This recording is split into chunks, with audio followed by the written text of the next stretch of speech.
اعوذ باللہ من الشیطان الرجیم بسم اللہ الرحمن الرحیم الحمد للہ رب العالمین الرحمن الرحیم مالک یوم الدین ایاک نعبد و ایاک نستعین اہدنا الصراط المستقیم صراط الذین انعمت علیہم غیر المغضوب علیہم ولا الضالین آمین۔ سامعین کرام، آپ کے سامنے سورہ فاتحہ میں نے تلاوت کی۔ اس سورہ فاتحہ کے بارے میں آپ جانتے ہیں کہ ہم مسلمان اس کو اپنی 5 وقت کی نماز کی ہر رکعت میں اس کو دہراتے ہیں، اور جب تک سورہ فاتحہ ہر رکعت میں نہ پڑھی جائے آپ کی نماز نہیں ہوتی، کیونکہ جناب رسول اللہ صلی اللہ علیہ وسلم نے فرمایا کہ جس نماز میں سورہ فاتحہ نہیں وہ نماز نہیں، یعنی کہ ہر رکعت میں اس کا پڑھنا ضروری ہے، واجب ہے۔ اب اس سورہ فاتحہ میں بیسیکلی اللہ پاک بندے سے کیا اقرار کروا رہا ہے؟ سب سے پہلے آپ لوگوں کو چاہیے کہ سورہ فاتحہ کا ترجمہ سمجھ کے نماز میں اس کو سمجھ کے ذہن میں اس کا ترجمہ رکھ کے وہ آپ پڑھا کریں، تاکہ آپ کو پتہ چلے کہ سورہ فاتحہ کے شروع کی آیات الحمدللہ رب العالمین، تمام تعریفیں اس رب العالمین کے لیے ہیں، الرحمن الرحیم جو بہت رحمان ہے، بہت رحیم ہے، مالک یوم الدین جو روز جزا کا مالک ہے، ایاک نعبد ہم تیری ہی عبادت کرتے ہیں، و ایاک نستعین اور تجھ ہی سے مدد چاہتے ہیں۔ سامعین کرام، پہلے یہاں تک اس چیز کو سمجھ لیتے ہیں کہ سورہ فاتحہ کے اندر سب سے پہلے رب کریم نے بندے سے اپنی پاکی اور اپنی بڑائی بیان کروائی کہ وہ بندہ اللہ پاک کے سامنے اللہ پاک کی پاکی اور بڑائی بیان کر رہا ہے کہ اے میرے اللہ، اے میرے رب، تمام تعریفیں تیرے لیے ہی ہیں، تو ہی تمام جہانوں کا پالنے والا ہے، تیرے علاوہ نہ کوئی ذات نفع دے سکتی ہے، نہ کوئی ذات نقصان پہنچا سکتی ہے، تو ہی نہ صرف چیزوں کو، جاندار چیزوں کو، بے جان چیزوں کو، سب کو پیدا کرنے والا ہے، بلکہ تو ہی ان کا رازق اور مالک ہے۔ اس کائنات کا ذرہ ذرہ تیری عظمت اور شان بیان کر رہا ہے۔ تو ایاک نعبد ہم تیری ہی عبادت کرتے ہیں، و ایاک نستعین اور تجھ ہی سے مدد چاہتے ہیں، یعنی کہ عبادت کے لائق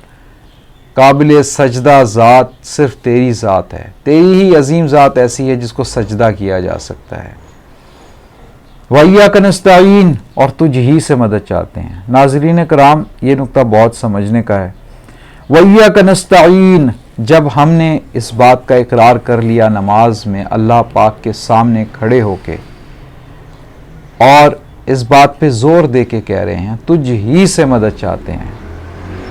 یعنی تیرے علاوہ کوئی ذات ایسی نہیں ہے جس سے ہم مدد چاہتے ہیں۔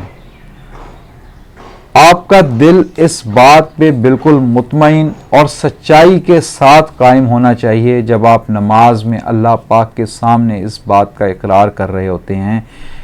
ایاک نعبد و ایاک نستعین ہم تجھ ہی سے مدد چاہتے ہیں، یعنی کہ ایاک نستعین استعانت، مدد صرف اللہ کی ذات سے لی جاتی ہے، اللہ کی ذات کے علاوہ کسی سے مدد نہیں مانگی جاتی، یعنی کہ غیب میں اگر ہم پکاریں گے مدد کے لیے تو صرف اللہ تعالیٰ کو پکاریں گے، باقی جو اللہ پاک نے ظاہری اسباب بنائے ہیں ان سے مدد حاصل کرنا وہ اس زمرے میں نہیں آتا، جس طرح وہ اس زمرے میں آتا ہے وَتَعَوَنُوا عَلَى الْبِرِّ وَالتَّقْوَى وَلَا تَعَوَنُوا عَلَى الْإِثْمِ وَالْعُدْوَانِ اور نیکی اور بھلائی کے کاموں میں ایک دوسرے کے ساتھ تعاون کرو اور برائی کے کاموں میں ایک دوسرے کی مدد نہ کرو۔ تو یہ ایک اللہ پاک نے سنت مبارکہ بنا دی کہ آپ دنیا کے جو کام ہیں، مثال کے طور پہ آپ کسی سے پانی مانگتے ہیں کہ بھائی پانی پکڑ دے دو، یا کسی ڈاکٹر کے پاس جاتے ہیں دوائی کے لیے، تو ایک سنت طریقے ہیں جو رسول اللہ صلی اللہ علیہ وسلم نے ہمیں بیان فرمائے ہیں، اور ان کی حیات طیبہ سے ہمیں بہت سی ایسی مثالیں مل جاتی ہیں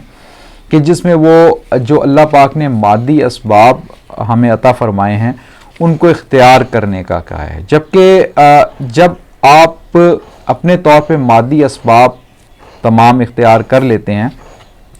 تو مانگتے صرف اللہ تعالیٰ سے ہی ہیں. جس طرح جناب رسول اللہ صلی اللہ علیہ وسلم نے بدر کے موقع پہ جب اپنے طور پہ جو اللہ پاک نے ایک آپ کو اختیار عطا فرما دیا ہے، ایک بندے کو جتنا اختیار دیا ہوا ہے ہر کسی بندے کو کہ اپنی پہلے کوشش کرے، لیس الانسان الا ما سعی، نہیں ملتا انسان کو مگر اس کی اس سعی کے مطابق، تو پہلے بندہ اپنی کوشش کرے جتنی وہ کر سکتا ہے، پھر اس کے ساتھ ساتھ بندہ اللہ پاک سے دعا بھی کرے،